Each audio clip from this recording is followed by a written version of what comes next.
안녕하십니까? 천수답의 말씀 묵상 이사야 10장입니다. 이사야 10장 15절 도끼가 어찌 찍는 자에게 스스로 자랑하겠으며 톱이 어찌 켜는 자에게 스스로 큰 채 하겠느냐. 이는 막대기가 자기를 드는 자를 움직이려 하며 몽둥이가 나무 아닌 사람을 들려 함과 같으미로다. 자기 주제를 모르고 나대는 아수르를 가리켜 하신 말씀입니다. 이스라엘과 유다의 범죄로 인해 하나님이 아수르를 이용하긴 했지만 그렇다고 아수르가 이스라엘과 유다보다 더 낫다는 것은 아니었습니다. 단지 아수르는 사단의 정신으로 하나님의 백성을 박멸하려는 의지를 가지고 있었고, 하나님은 범죄하고 타락한 당신의 백성들을 정신 차리게 하는데 아수르를 이용한 것입니다. 그런데 이 나무 토막 같은 아수르가 자기 주제도 모르고 예루살렘에 섬기는 하나님을 무시하고 이방 신상 하나쯤으로 취급하며 행동하는 것을 하나님이 벌하시겠다고, 마침내 그 나라를 심판할 것이라고 말씀하신 것이지요. 자기 분수를 알고 만족하는 것을 안분지족이라고 합니다. 꿈을 가지는 것은 누구나 할 수 있는 것이지만 꿈을 이루기 위해 반드시 대가를 지불할 준비가 되어 있어야 합니다. 그런데 아무런 대가도 지불할 마음이 없으면서 꿈만 꾼다면 그 꿈은 개꿈에 불과하지요. 대가를 지불할 마음이 없는 사람은 지금 현재의 분수를 알고 만족하며 사는 것이 편한 것입니다. 다시 도끼로 돌아가 봅니다. 본장에서 우리는 하나님의 주권에 대하여 배우게 됩니다. 이것은 하나님이 어떤 개인의 구원을 하나님 마음대로 결정한다는 의미의 주권이 아닙니다.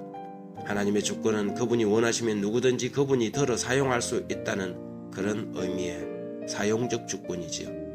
하나님이 에서가 아닌 야곱을 메시아의 조상으로 선택하여 사용하거나 이방 왕이었지만 고레스를 사용하시는 것과 같습니다. 하나님이 야곱은 사랑하고 에서는 미워했다고 해서 야곱은 구원하고 에서는 멸망시키겠다는 뜻이 아니었습니다. 하나님은 각자가 준비된 만큼 그분의 계획과 목적을 위해서 도구로 사용하시는 것입니다. 아수르는 이스라엘과 유다를 징계하는 하나님의 도구에 불과했습니다. 그러나 자신이 도구인 줄도 모르고 천반기축 날뛰다가 마침내 아수르는 하나님의 또 다른 도구인 바벨론에 의해서 멸망하고 맙니다. 이 땅에 사는 모든 사람들은 저들이 국왕이든 평범한 사람이든 간에 하늘에 하나님이 계시고 그분이 온 나라와 백성을 주관하신다는 것을 잊어버려서는 안 됩니다.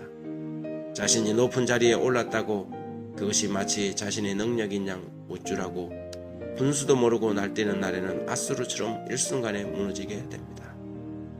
손이 도구를 움직이지 도구가 손을 움직이지 않습니다. 그러나 종종 우리는 우리 자신이 하나님의 도구인 것을 잊고 하나님을 우리가 움직이려고 할 때가 있지 않습니까? 자기 마음대로, 자기 바람대로 되지 않을 때 실망하고 낙심하지 않습니까? 우리는 모든 일에 있어서 그분의 주권을 인정해야 하며 하나님의 섭리를 잠잠히 받아들여야 합니다. 그리고 하나님이 우리를 들어 쓰시고자 하실 때 겸손하게 자신을 낮추고 오직 그분만을 높여드려야 합니다. 도구는 자기 자신을 자랑하지 않는 법입니다.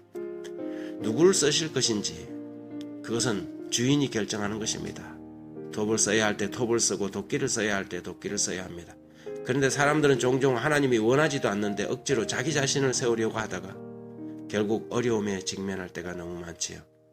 도끼를 톱처럼 쓰려고 하다가 결국에는 좋지 못한 결과를 가져옵니다. 그리고 도끼마저도 이가 빠지고 또 날이 망가지게 되지요. 오늘은 도구된 자신을 보게 됩니다. 우쭐할 것도 자랑할 것도 그렇다고 낙심할 것도 없는 도구들의 삶을 생각해 봅니다. 하나님 자신이 주님의 손에 들린 도구임을 봅니다. 겸손하게 하시고 절대 주인의 뜻에 굴복하는 기쁨이 있게 하여 주옵소서. 서야 할 때 서고 가야 할 때 갈 줄 아는 지혜를 얻게 하시며 모든 만사가 억지로 되는 것이 아니라 순리대로 되는